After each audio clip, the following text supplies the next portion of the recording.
Bonjour à toutes et à tous, bienvenue sur Grand Lille TV en ce vendredi 29 novembre. Ravi de vous retrouver pour une nouvelle édition du journal préparé par l'ensemble de la rédaction. Aujourd'hui on démarre par vos prévisions météo et le retour du soleil espéré aujourd'hui en ce vendredi. Quelques nuages et pluies résiduelles tout de même la nuit dernière et tôt ce matin. Mais dans l'après-midi en journée on devrait bénéficier d'un temps plus agréable, clair et sec. Attention, les températures vont baisser tout de même aujourd'hui, surtout la nuit prochaine et demain. Aujourd'hui 9 degrés pour les maximales à Lille. Dans l'actualité et du Grand Lille, tout d'abord l'annonce de Martine Aubry sur le site de la Voix du Nord hier soir. La maire de Lille sera bien candidate à sa propre succession pour un 4e mandat en mars prochain. Après des semaines d'attente et d'un vrai faux suspense, Martine Aubry va donc repartir au devant des électeurs lillois. Elle qui avait pourtant annoncé lors de sa réélection en 2014 qu'elle ne se représenterait plus. La maire de Lille a jugé qu'elle devait, je cite, tenir la barre face aux inégalités, les tensions sociales et la crise climatique. L'un des débats déjà évoqués, c'est bien sûr la friche Saint-Sauveur. Martine Aubry qui semble seule face à ses opposants. Quant au projet d'aménagement de la friche, je vous propose d'écouter la maire de Lille. Elle était ce matin l'invitée de nos confrères de France Bleu Nord. Bien sûr qu'il faut continuer à avancer. Il y a d'ailleurs encore 3 ou 4 sujets sur la table, mais je ne renoncerai pas à faire un quartier de mixité sociale qui d'ailleurs part de 5 à 6 étages pour descendre vers des maisons. Donc vous allez avoir... Même si ça vous coûte une alliance avec les Verts. Ça ne coûtera pas une alliance avec les Verts. Les Verts nous avaient demandé dans notre accord de cette fois-ci d'inscrire Saint-Sauveur. À l'époque, on n'avait que 0 hectare 8. Et je le dis, c'est grâce à Philippe Tostin, un Vert, qu'on a fait un projet aussi beau et qu'on a autant travaillé sur l'énergie. Voilà. Donc moi, je continue toujours à travailler. On a déjà fait des avancées. On a obtenu, je ne sais pas Saint-Sauveur, mais ça s'accroche, 2 hectares 5 de plus de tranchées ferroviaires. Je ne l'additionne pas. Et sur Saint-Sauveur, on a déjà renoncé au bureau qui était auprès de la piscine, quand la piscine est arrivée, et on est en train de travailler sur quelques autres avancées. Et je continuerai en écoutant ceux qui parlent aujourd'hui.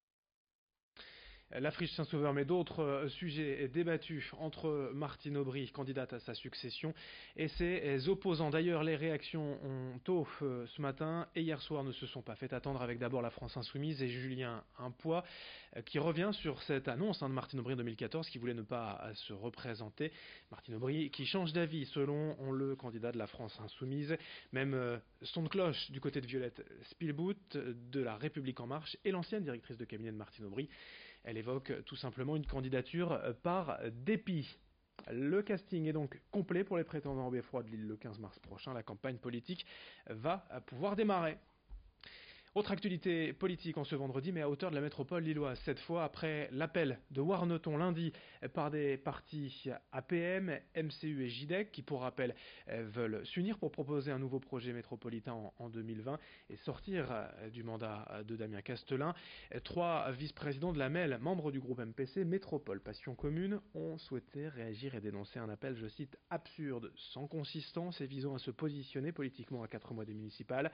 Ces élus pointent une critique facile de 3 partis ayant pleinement participé selon eux aux décisions de la MEL, avec seulement 1% d'abstention sur les délibérations durant ce mandat. Le groupe MPC affiche au contraire son soutien au bilan de Damien Castelin, une position assumée par Sébastien Leprêtre, le maire de la Madeleine, interrogé pour Grand Lille TV par Rémi Desrenaud. Alors on a entendu les tenants de l'appel de Warneton, je le dis dans un sourire, nous dire qu'il fallait remettre la MEL au cœur du village. Nous, ce que nous préconisons et ce que nous faisons depuis le début de ce mandat avec le président Castelin, c'est remettre les communes au cœur de la MEL. Et de ce point de vue-là, la MEL a aussi fait énormément. Nous avons fait énormément en la matière. Si demain, il y a d'un côté ceux qui veulent remettre la MEL au cœur du village et de l'autre ceux qui veulent remettre les communes au cœur de la MEL, on aura aussi, je crois, un beau débat avec 2 projets qu'il faudra mettre chacun sur les plateaux de la balance. Et encore une fois, on passera à une majorité de projets pour sortir de ce consensus qui n'existe plus au moment où on se parle. C'est un constat que nous pouvons là pour le coup partager. C'est le seul point d'accord qu'on peut partager. Il y a au moins celui-là. Allez, dans cette édition et également face au fléau de la pédophilie dans l'Église catholique, les évêques de France ont créé récemment une commission indépendante sur les abus sexuels dans l'Église, la CIAZ, qui a déjà enregistré 3500 appels de victimes en 2 ans. Ce soir commence à Lille un Tour de France pour aller à la rencontre de ces victimes, pour enfin leur donner la parole. À l'arrivée, l'objectif c'est de publier un rapport pour émettre des propositions afin d'éradiquer ce fléau de la pédophilie dans l'église. La conférence est à 18h30 ce soir à Sciences Po Lille. On enchaîne avec toute autre chose aussi dans l'actualité du sport, du basket, de la Pro B ce soir à 20h. Le LMB reçoit Blois, co-leader du championnat. Une belle affiche et un vrai test aussi pour des Lillois, jusque-là invaincus à domicile et 8e au classement. Les nordistes doivent surtout rebondir après leur défaite à Évreux le week-end dernier. Avec une équipe au complet et un bon début de saison, 4 victoires en 7 matchs. Le coach lillois Jean-Marc Duprat est confiant, même s'il sait que les adversaires du soir vont forcer ses joueurs à redoubler d'efforts. Blois pour l'instant ne compte qu'une défaite et reste sur une série de 4 victoires consécutives. Le match c'est à 20h au Palais Saint-Sauveur à Lille ce soir. Présentation de la rencontre avec Jean-Marc Duprat, l'entraîneur du LMB, au micro d'Idil Gunaï. L'équipe sera au complet normalement, on a récupéré tout le monde.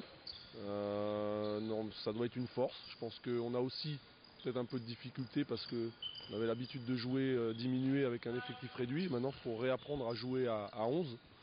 Mais bon, je préfère quand même être à 11 qu'à 7 ou 8. On se prépare normalement, comme les autres équipes, en sachant que si on veut gagner le match, il va falloir donner certainement peut-être 20% de plus que d'habitude. Donc au lieu de 100%, il va falloir en donner 120. Effectivement, c'est une grosse équipe, on s'y attend. Donc je pense que la motivation, normalement, sur ce genre d'opposition est toute trouvée. On joue les premiers, donc on devrait être motivé. En Pro B donc, le LMB face à Blois ce soir à domicile au Palais Saint-Sauveur à 20h. Dans le même temps, en Ligue féminine, Villeneuve d'Ascq, le SBV accueille Nantes au Palacium à 20h. Et puis toujours ce soir, le TLM Tourcoing en volleyball en Liga se déplace à Paris. Sans oublier pour l'agenda sport le football en Ligue 1. Le LOSC en plein doute depuis 2 mois doit se relancer avec la réception de Dijon 17e demain 20h au stade Pierre-Mauroy. Enfin, en tennis de table féminin, le CP Lille Métropole est déjà au pied du mur. Les filles du CP Lille jouent ce soir à Berlin en Ligue des Champions, un adversaire a priori intouchable. On termine avec une dernière information. Après 10 ans d'information locale sous le nom de Grand Lille TV, votre chaîne deviendra le 3 février prochain BFM Grand Lille, un partenariat stratégique pour vous offrir toujours plus d'informations de proximité. La chaîne va se renforcer, nous aurons de nouveaux rendez-vous, notamment politiques et sportifs. Plusieurs changements mais toujours la même promesse. Ensemble, vous livrez l'information proche de chez vous. Nous serons toujours là avec vous pour l'information locale du Grand Lille le 3 février sous ce nouveau nom de BFM Grand Lille. Pour l'heure, on enchaîne avec vos prévisions météo en ce vendredi 29 novembre. L'info continue sur Grand Lille TV.